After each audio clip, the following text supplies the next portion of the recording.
On Top Stories today, I am Jennifer Okolo. Many thanks for joining us. Now, some angry youths in Kano State on Monday hurled stones at the advance convoy of President Muhammad Buhari during an official visit to Kano. Security had been beefed up across the Kano metropolis as the president visited the state to inaugurate 80 development projects. The president arrived at the Aminu Kano International Airport in the morning, and was from there he was conveyed by helicopter to the palace of the Emir of Kano, Aminu Bayero. However, in spite of the heavy security presence mounted on the route leading to Ahmedu Bello Way, where the president was to launch Galaxy Backbone Limited project, angry youths holding stones of various sizes and wielding sticks reportedly attacked Buhari's convoy and helicopter as it hovered above them. The protesting youths chanted and ran helter-skelter to avoid being caught by heavily armed security operatives who provided security for the president and his convoy. Now, moving on, the Registrar of the Joint Admission and Matriculation Board, Professor Ishak Oloyede, has said that the board is targeting 1.8 million candidates to register for the 2023 Uniform Tertiary Matriculation Examinations in the country. Oloyede, who disclosed this in Ilorin, Kwara State, while inspecting computer-based test centers, said while it is expected that about 1.8 million candidates will register for the examination, only 445,081 have so far registered. Oloyede, however, said there will be no extension of the February 14 deadline for the ongoing registration for the examination. Meanwhile, the board has announced that the provision of email addresses is now compulsory for UTME registration. JAM made this known in a statement released on Monday by its head Public Affairs and Protocol, Dr. Fabian Benjamin, adding that no candidates will be registered henceforth without an email address provided. The European Union Election Observation Mission has said that 100 observers will be deployed for the 2023 polls. The chief observer, EU EOM, Barry Andrews, stated this during the inauguration of the EU EOM in Nigeria 2023 in Abuja on Monday. Andrews said that the EU EOM was deployed by the EU following an invitation from the Independent National Electoral Commission, and it started its work on January 11, 2023, with the arrival of a core team of 11 experts with competencies in various aspects of elections.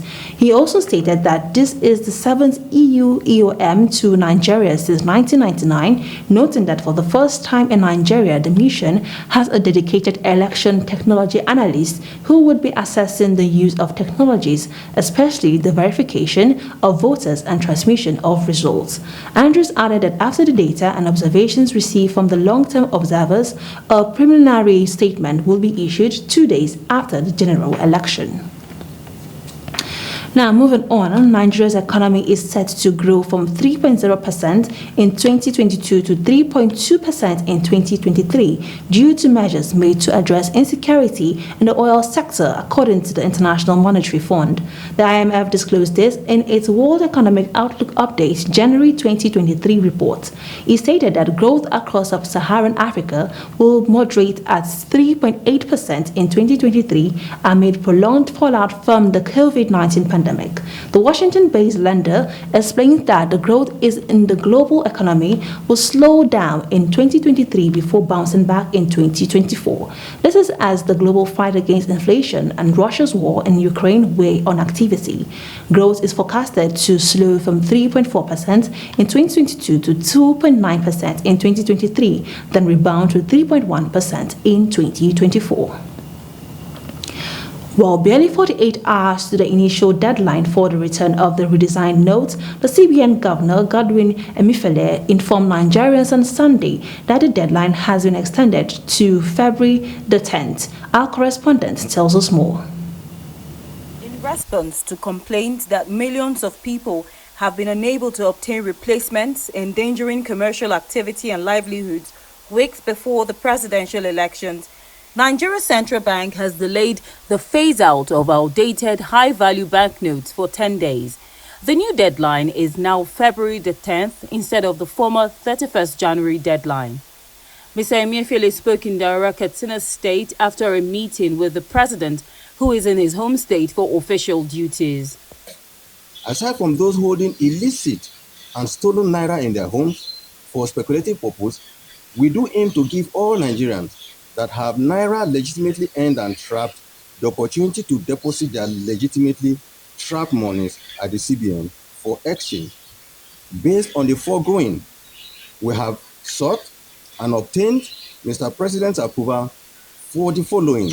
One, a 10-day extension of the deadline from January 31, 2023 to February 10, 2023 to allow for collection of more old notes legitimately held by Nigerians and achieve more success in cash swap in our rural areas, in our villages and communities, after which all old notes outside the CBN loses their legal tender. A week before this new development, the CBN governor told newsmen that there will be no going back on the previous deadline, January 31st, 2023. He says reports suggest that many people want the deadline to be shifted for reasons ranging from their inability to gain access to the new notes or deposit their old currencies. I must say here that unfortunately I don't have good news for those who feel that we should shift the deadline.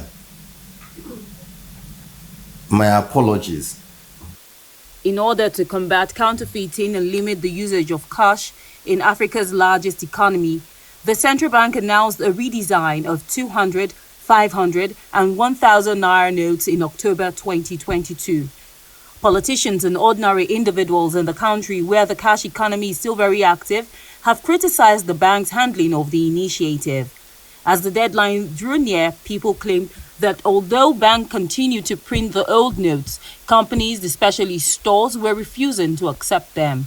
It's for us to be able to take all our old notes to the bank so that anybody that wants to come and do any transaction with us here, it's either you're doing a transfer or you're doing a POS transaction with us for now. Because even the notes, it's only few we've been collecting. Most of the customers still come with a lot of the notes. Many of the country's population live in rural areas with no access to banks where they can exchange the old notes. A cash swap scheme to help them do so via banking agents in their communities was announced a week before the initial deadline.